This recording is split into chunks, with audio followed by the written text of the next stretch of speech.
জানতে চাচ্ছি ভারতের প্রধানমন্ত্রী নরেন্দ্র মোদীর সঙ্গে কি ওনার কোনো সাইড বৈঠক হওয়ার কথা আছে? আপনার প্রশ্নের জন্য অত্যন্ত ধন্যবাদ। আমরা এই বৈঠকের জন্য অনুরোধ করেছি সরকারিভাবে। আমরা আমাদের আশা করার সঙ্গত কারণ আছে যে বৈঠকটি হওয়ার যথেষ্ট সম্ভাবনা রয়েছে।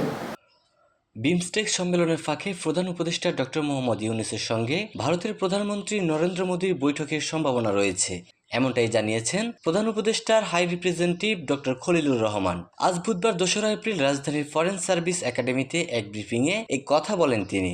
এ সময় তিনি আরও বলেন, ডক্টর মোহাম্মদ ইউনূস ও নরেন্দ্র মোদীর বৈঠক নিয়ে আগ বাড়িয়ে বলার সুযোগ নেই, তবে এটি হওয়ার সম্ভাবনা বেশি, কারণ আমরা পরবর্তীতে চেয়ারম্যান হতে যাচ্ছি, তাই সবাই আমাদের সঙ্গে আলোচনা করতে চাইবে। এ সময় প্রধান উপদেষ্টার চীন সফর ভারতের সাথে সম্পর্কে কোনো নেতিবাচক প্রভাব ফেলবে না বলেও মন্তব্য করেন তিনি আরও জানিয়েছেন, প্রধান উপদেষ্টা 7 সিস্টার্স নিয়ে আগেও কথা বলেছেন, কানেক্টিভিটি এই অঞ্চলের সম্ভাবনাকে বাড়িয়ে তুলবে, তবে আমরা এটা জোর করে চাপিয়ে দেব না।